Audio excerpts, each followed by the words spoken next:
नमस्कार दोस्तों, स्वागत है आपका हमारे गजब ज्ञान यूट्यूब चैनल में। एक तोती ने बताया कि अगर आदमी अपनी औरत के साथ 6 काम करता है, उसकी औरत जीवन भर बहुत खुश रहा करती है। हाँ दोस्तों, एक तोती की ज्ञानवर्धक कहानी लेकर के चलते हैं आज आप लोगों के सामने। बड़ी मोटिवेशनल, बड़ी शिक्षाप्रद और बड़ी ही अनमोल कहानी है दोस्तों। जो इंसान अपने जीवन में अपनी पत्नी के साथ ये 6 काम करता है, वो कभी भी उसके परिवार में कलह नहीं हुआ करती, उसकी पत्नी बहुत जीवन भर खुश रहा करती है।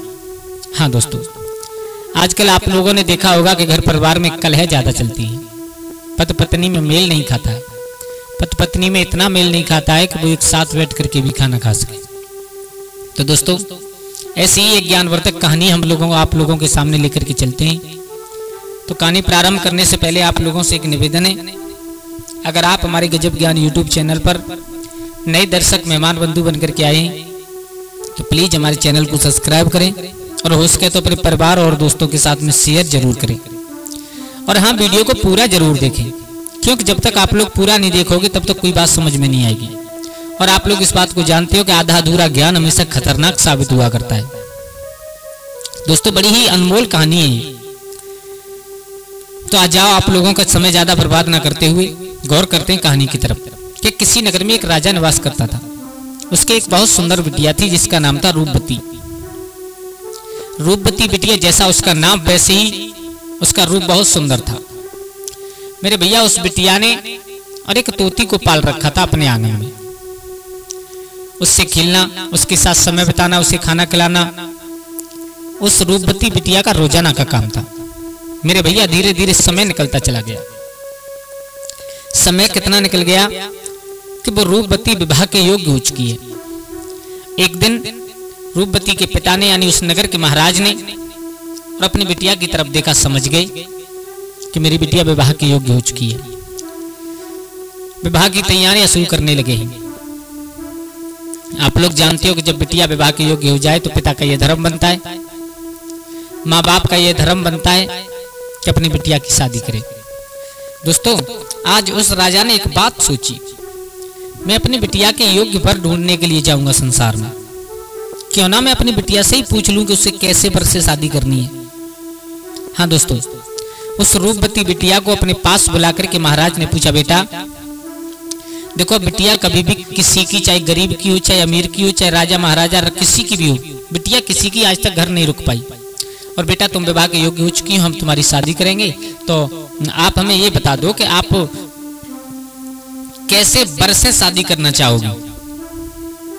उस बिटिया ने कहा, पिताजी मैं आपसे ज्यादा नहीं जानती हूँ, मैं आपसे ज्यादा नहीं जानती हूँ, जैसा आप खोज करके आओगे मैं उसी से अपनी शादी कर लूंगी। फिर पिता ने विचार किया, बोले एक काम करें, एक स्वयंवर का अनुष्ठान करें अपने घर पर, एक स्वयंवर रचवाएं। उस स्वयंवर में जिस बिटिया की इच्छा होगी उसके साथ अपनी शादी कर लेगी। अच्छा बेटा, एक काम करते हैं, एक स्वयंवर रखते हैं और उस स्वयंवर में कुछ थोड़ी सी प्रतियोगिता रखेंगे। जो राजकुमार, जो राजा महाराजा उस प्रतियोगिता में पास हो जाएगा उसके साथ में तुम्हारा विवाह कर देंगे। बोले ठीक है। मेरे भैया, अब तो महाराज ने और अपने आंगन में और अपने राजभवन में एक स्वयंवर रचाया। उस स्वयंवर में एक नहीं 5 प्रतियोगिताएं रखी। सबसे पहली प्रतियोगिता रखी जी बाण प्रतियोगिता। बाण विद्या में जो निपुण होगा उसके साथ में विवाह होगा। और दूसरा, गायन प्रतियोगिता में भी निपुण होना चाहिए। तीसरी प्रतियोगिता नृत्य, नाचने की कला में भी, सुंदरता की कला में भी और ज्ञान की प्रतियोगिता में भी। इन 5 प्रतियोगिताओं को जो राजकुमार पार कर लेगा उसके साथ में और उस रूपवती बिटिया का विवाह हो जाएगा। हाँ दोस्तों, और ये काम सौंप दिया एक जो महाराज के मंत्री थे, उनका बेटा था जिसका नाम था भरत। लेकिन बताएं, जो भरत नाम का मंत्री का बेटा था वो बचपन से, छोटेपन से ही उस राजकुमारी के साथ खेलता कूदता बड़ा हुआ था। तो वो दिल ही दिल में राजकुमारी को बहुत चाहता था, बहुत। लेकिन कह नहीं सकता था, क्योंकि हम एक मंत्री के बेटा हैं और वो हमारे महाराज की बिटिया है। समाज की लाज रखने के लिए, अपने महाराज की इज्जत बचाने के लिए उसने किसी से नहीं कहा। अब देखो समय आया, वही देश दुनिया के राजा महाराजा राजकुमार सब के एकत्रित होने लगे उस आंगन में। प्रतियोगिता रखी गई, सब अपने अपने नंबर से उठ करके उस प्रतियोगिता में भाग ले रहे हैं। कोई अपने बाणों की कला दिखा रहा है, कोई अपना गायन प्रस्तुत कर रहा है, कोई अपना नृत्य कला दिखा रहा है, कोई अपनी सुंदरता से सबको मोहित कर रहा है, कोई अपने ज्ञान से सबको संतुष्ट करने की कोशिश कर रहा है। लेकिन कहते हैं ना कि भगवान हर एक गुण हर इंसान में नहीं देता, किसी में कुछ किसी में कुछ। अब अगर कोई बाण विद्या में आ गया तो वो देखने में सुंदर नहीं है, कोई देखने में सुंदर है तो वो ज्ञान में बिल्कुल पीछे है। अब महाराज, अब मेरे भैया हिसाब ये बना कि जो राजकुमार एक एक कला में सबसे ऊपर रह गए। अब 5 राजकुमार हैं।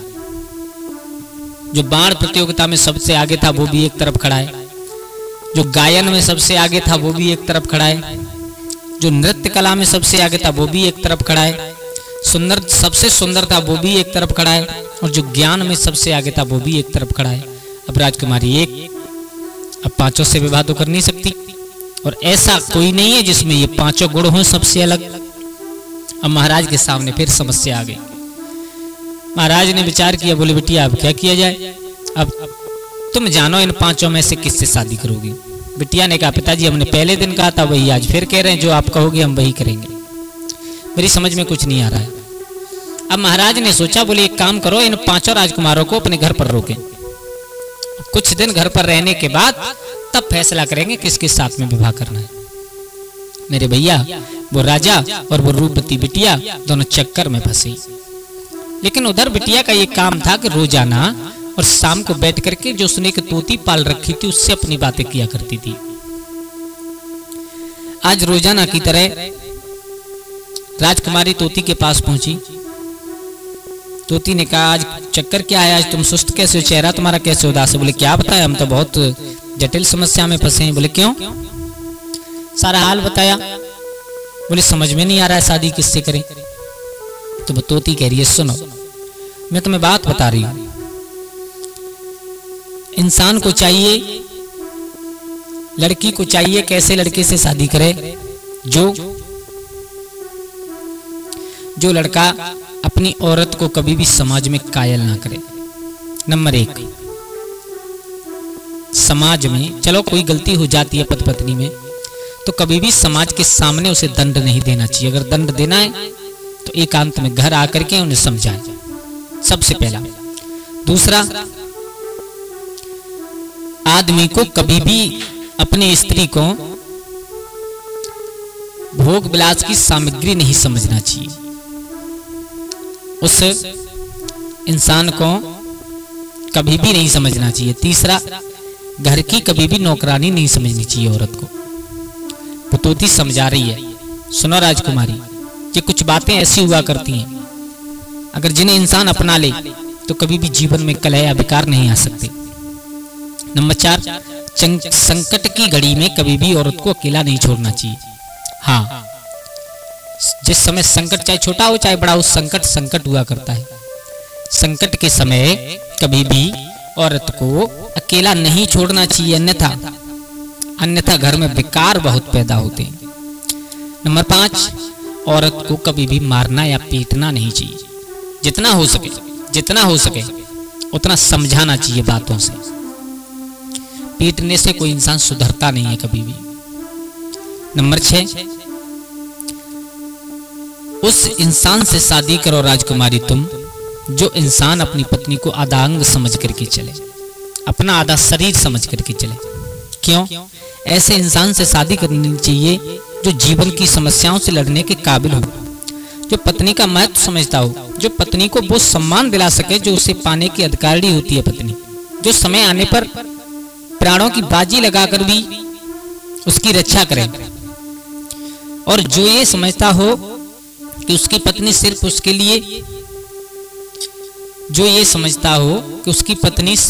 लिए एक सिर्फ और सिर्फ घर में काम करने की मशीन बन करके आई है, उससे कभी शादी नहीं करनी चाहिए।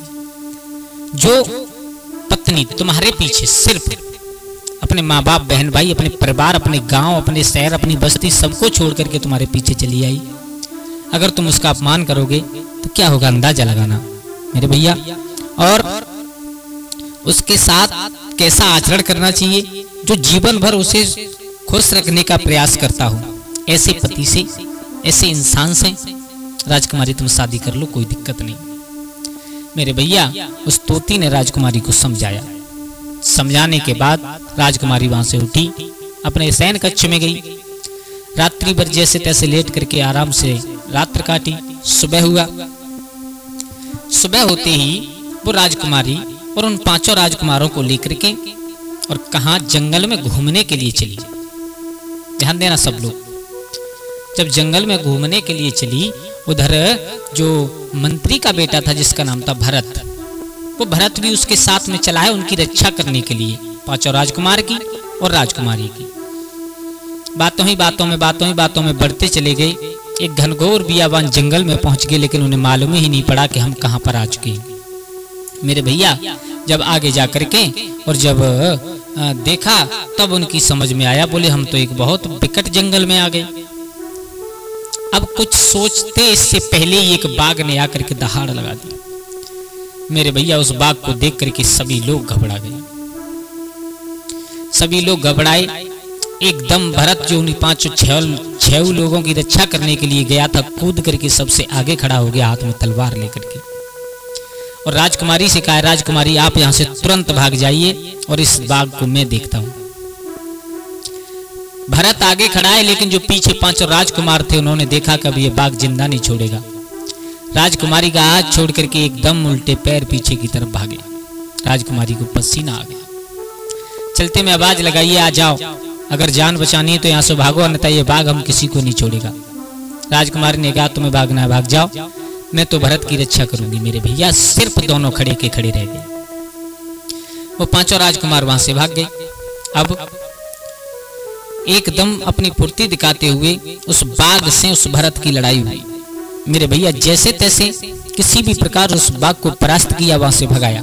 भगाने के बाद राजकुमारी का हाथ पकड़ करके घर की तरफ ले जा रहा है, तो राजकुमारी को वही जो तोती ने 6 बात बताई थी उन बातों का ध्यान आ गया। और जैसे ही ध्यान आया तो तब से राजकुमार हाथ पकड़ा था, भरत हाथ पकड़ा था राजकुमारी का। अब अपना हाथ छुड़ा करके राजकुमारी ने भरत का हाथ पकड़ लिया, सारा हाल बताया। बोले इन 5 में से मैं किसी के साथ शादी नहीं करना चाहती, करना चाहती हूं तो सिर्फ तुम्हारे साथ। मेरे भैया घर आकर के महाराज को बताया। उस पिता ने बड़ी हर्ष और उल्लास, हंसी खुशी के साथ में अपनी रूपवती बिटिया का विवाह अपने मंत्री के बेटा भरत के साथ में किया। तो दोस्तों जीवन में इन 6 बातों का हमें ध्यान रखना चाहिए कि ये 6 बातें ऐसी अनमोल हुआ करती हैं, अगर इनको हम लोग अपना लें तो हमारे परिवार में कभी भी कलह नहीं हो सकती। दोस्तों आशा करता हूं ये कहानी आप लोगों को बहुत अच्छी लगी होगी। अगर अच्छी लगी हो तो प्लीज हमारे गजब ज्ञान यूट्यूब चैनल को सब्सक्राइब करें, अपने परिवार और दोस्तों के साथ शेयर जरूर करें। आज के लिए बस इतना ही, कल फिर मिलते हैं किसी एक नई कहानी, एक नई चर्चा के साथ। तब तक के लिए सभी लोग आनंदित रहें, खुश रहें। जय श्री राधे, जय श्री राम।